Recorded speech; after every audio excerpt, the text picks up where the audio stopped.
Bonjour à tous et bienvenue dans Cult & Click pour une nouvelle vidéo de presque qualité. Je suis avec l'ami Kerr qui vous a préparé une vidéo critique slash dossier sur The Night Agent, une série qui lui tenait à cœur. Et puisqu'on parle de cœur, eh bien j'ai envie de dire, c'est la place de Kerr qui a le cœur sur la main. Kerr, qu'est-ce que tu voulais nous dire sur cette série ? Alors, The Night Agent, c'est la série qui est numéro 1 depuis sa sortie sur Netflix en termes de vues. C'est un véritable succès surprise pour une série qu'on n'avait pas vu forcément venir, qui est sortie le 23 mars 2023, qui avait comme nom célèbre attaché à elle Sean Ryan, le créateur de la série. J'en parlerai après. The Night Agent, c'est une série je vérifie juste, de 10 épisodes, voilà, le format 45-50 minutes. Qui est une série en fait autour d'un agent. Je vais expliquer un peu l'histoire. Donc, on suit le personnage qui s'appelle Peter Sutherland, qui est un agent du FBI et qui est donc qui a une mission. Il est enfermé dans un bureau la nuit, donc c'est l'agent de nuit. Et il doit répondre à un téléphone bien mystérieux, mais ce téléphone ne sonne jamais, donc il remplit des dossiers. Et en fait, pendant 10 épisodes, on va suivre le classement des différents dossiers par thématique, avec des intercalaires et tout. C'est vraiment, si vous aimez la bureaucratie, c'est vraiment la série qu'il faut regarder. Non, en fait, pas du tout. En fait, très vite, le téléphone sonne et il est emmené dans une vaste conspiration qui va être autour de la Maison Blanche et de la protection d'une demoiselle qui s'appelle Rose Larkin. Donc voilà pour cette série. Alors, mon cher Greg, très rapidement, je vais vous donner un avis. Alors déjà, c'est l'adaptation d'un bouquin de Matthew Kerr qui s'appelle The Night Agent. Avis comme ça, sur le succès de la série, je le comprends. La série est extrêmement efficace, on s'ennuie pas, elle est bien rythmée, elle nous tient en haleine jusqu'au bout. Par contre, elle a absolument aucune surprise. Ça, si vous voulez être estomaqué par le scénario, ça n'arrivera pas. Et elle n'apporte absolument rien au genre qui a été développé par plein de séries de manière beaucoup plus réussie, que ce soit 24, que ce soit Homeland, que ce soit plus récemment Condor, etc. etc. C'est une série finalement qui marche dans les pas de ces séries-là, mais en beaucoup moins bien. Si par exemple vous prenez Homeland à partir de la saison 4, The Night Agent à côté, c'est un peu tristouné. Mais c'est une série qui se laisse regarder, qui est emmenée par un acteur qui s'appelle Gabriel Basso, que je ne connaissais pas, l'actrice qui joue Rose Larkin, que moi j'ai adoré. Cette actrice qui s'appelle Luciane Buchanan. On a également Hong Cho, qu'on verra prochainement dans le film de Wes Anderson, Asteroid City, qui a un casting absolument monumental, et elle fait partie de ce casting. Elle joue dans des super films, elle était récemment dans The Whale de Darren Aronofsky, on l'a vu dans Le Menu notamment avec Ralph Fiennes et Anya Taylor-Joy. Enfin bref, voilà, il y a cette actrice qui est là, mais on a un casting qui voilà n'est quand même pas incroyable, où on retrouve par exemple Enrique Morciano qu'on avait vu il y a longtemps et qui était très très bon dans cette série, qui était FBI porté disparu dans les années 2000, à l'époque des experts, etc. Et là, il a un rôle très très fade. Mais la série fonctionne. La série fonctionne, elle vous prend, mais voilà, il est forcé de constater que si on fait la comparaison avec les séries équivalentes, euh, elle est sans la moindre surprise. Donc, est-ce qu'elle vaut le coup? Pour le côté conspiration, pour le côté un peu efficacité, j'ai envie de dire, de l'intrigue, etc. Oui, pourquoi pas? Si vous allez chercher dans The Night Agent une œuvre qui va vraiment vous impressionner, avec une interprétation des acteurs aussi folle, par exemple, que celle de Rupert Friend dans Homeland, de Mandy Patinkin, toujours dans Homeland, de Claire Danes, etc. Non, vous n'allez pas avoir ça dans cette série. Euh, mais voilà, comme je dis, elle est divertissante. Moi, il y a un truc qui m'a fait marrer, c'est le nom du héros. Peter Sutherland, bien évidemment que pour moi, alors après j'ai pas lu, donc ça tombe, ça a été confirmé, mais c'est un énorme clin d'œil à Kiefer Sutherland qui joue Jack Bauer dans 24. L'autre truc que je... Alors après, c'est peut-être juste le nom du personnage dans le bouquin, et je sais pas comment t'as écrit le bouquin, et du coup, ça tombe, c'est un énorme hasard. Hein. Donc, si dans les commentaires, vous le savez, n'hésitez pas à le dire. Moi, j'aimerais juste m'arrêter sur le créateur de la série, qui est Sean Ryan. Alors, Sean Ryan, vous le connaissez peut-être, c'est le créateur de la série SWAT, avec l'acteur qui jouait dans Esprit criminel, qui s'appelle Shemar Moore, qui est une série CBS... sans aucune surprise, on suit une unité du SWAT.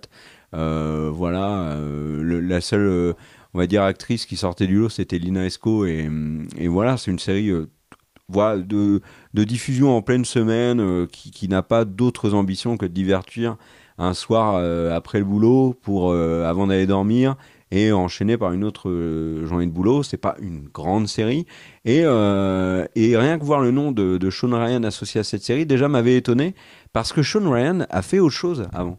Il a fait autre chose et il n'a pas fait n'importe quoi. Il a fait The Shield.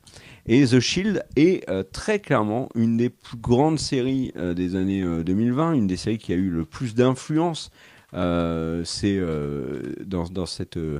dans la décennie des années 2000, qu'on évoquera plus tard, une série qui est portée par un casting absolument incroyable, avec Michael Chiklis, Walton Goggins dans les rôles principaux, Cissy H. Ponder, enfin, une série qui était brillante, policière, sur un quartier fictif de Los Angeles qui est Farmington, où on suit un groupe de policiers véreux dans leurs aventures, où en fait, ça consiste à cacher leur trafic et leurs différents faits illégaux.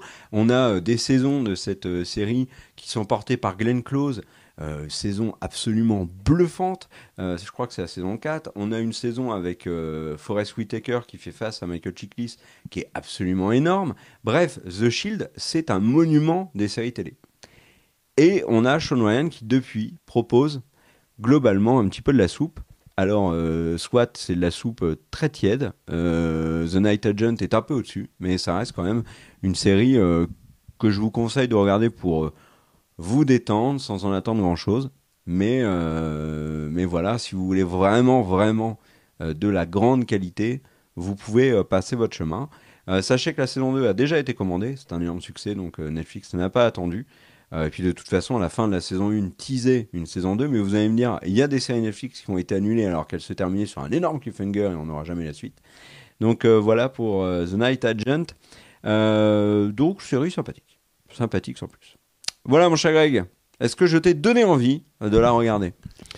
Eh ben écoute, moi mon cher Kerr, tu m'as vraiment donné envie de regarder cette série. Tu as su trouver les mots qui m'ont parlé et qui m'ont donné vraiment... Cette série, je la connaissais pas. Et tu as su créer une flamme en moi. Vraiment, tu l'as pas écouté. T'as pris et en fait, le truc, c'est que... non, mais je suis très sérieux. Tu as su trouver les mots qui m'ont donné envie de regarder cette série. Parce que tu as dit que c'était allé à Franprix chercher un truc à manger. Parce que c'était une série que tu as décrit comme étant la série qui est... bon, c'est pas du niveau de 24 heures chrono. Mais c'est ce qu'il y a en ce moment. Et moi, 24 heures chrono, ça fait longtemps que j'attends une série qui reprenne le flambeau. Et si celle-là, elle est 80% de ce qu'est 24 heures chrono, bah déjà, ça me donne envie de regarder. Alors, sur ce point-là, je suis d'accord avec toi. Si vous aimez le genre, et je l'ai dit dans la vidéo, si vous aimez le genre, oui, Night Agent va vous faire plaisir. Est-ce que j'ai passé un mauvais moment ? Je l'ai dit non. Je l'ai regardé et je l'ai bouffé, la série. Je me suis pas forcé à la regarder. J'ai enchaîné les épisodes. Voilà, donc il n'y a aucun problème, mais de manière très lucide, c'est vraiment en dessous des modèles du genre. Par exemple, j'ai trouvé que Condor, en tout cas dans sa première saison, avait une approche qui est très similaire à Night Agent, mais avec beaucoup plus efficace, qui prend des risques, qui va sacrifier des personnages, etc. Donc voilà. C'est moins dans le côté conspi que 24, mais par exemple, j'ai trouvé que Killing Eve valait vachement plus ça vaut vachement plus le coup de s'arrêter dessus. Si vous avez deux séries à regarder, entre celle-là et Night Agent, sautez sur Killing Eve, sautez sur Condor, sautez sur 24 si vous les avez jamais vus. Il y a peut-être une ou deux saisons de 24 qui est du niveau de The Night Agent, mais globalement 24 est très très au-dessus. Et donc voilà. Et puis comme je le disais, Homeland, hein, tout simplement. Homeland, tu sais, quand il passe le cap avec un certain personnage et qu'il passe à autre chose, la série devient vraiment très très bonne avec des moments où surtout la série est portée par l'interprétation de ses acteurs. Rupert Friend qui arrive dans Homeland a des moments où il est extraordinaire. Mandy Patinkin est excellent aussi. Donc tu vois, et ce côté casting par exemple, il n'y a pas un acteur dans la série qui je trouve crève l'écran. Moi j'ai adoré l'actrice, mais parce que je la trouve absolument ravissante, le personnage est très attachant, etc. Mais tu vois, c'est pas des vrais arguments, ça. C'est pas, je pense que l'actrice a beaucoup de talent, il n'y a pas de problème, elle le montre, mais elle pourrait le montrer à mon avis, bien plus si elle avait un scénario qui mettait en valeur la qualité de ses acteurs. Après, par exemple, le héros, tu vois, n'est jamais antipathique. Ça, c'est un plus. C'est un plus. Les personnages secondaires, bah, tu vois, le vice-président est extrêmement quelconque. La présidente n'est pas développée. Enfin, il y a plein de choses, tu vois, dans cette série qui auraient pu être mieux. Mais après, c'est une série voilà, qui est construite autour de deux personnages, on va dire les deux ennemis si tu rajoutes la chef du cabinet. Et c'est tout. Mais allez, dans trois, parce qu'il y a aussi les Secret Service. Mais bon, voilà. C'est quand même une série qui... Alors, je suis un peu dur, peut-être, mais je rappelle l'essentiel.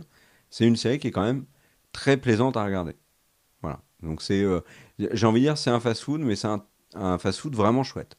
Et parfois, du fast-food, c'est pas désagréable. Donc voilà. Eh bien, merci pour cet avis, mon cher Kerr. Et pour une fois, tu as réussi à résumer en quelques mots comme ça ta pensée. Et moi, je trouve que ça montre que tu as su grandir personnellement.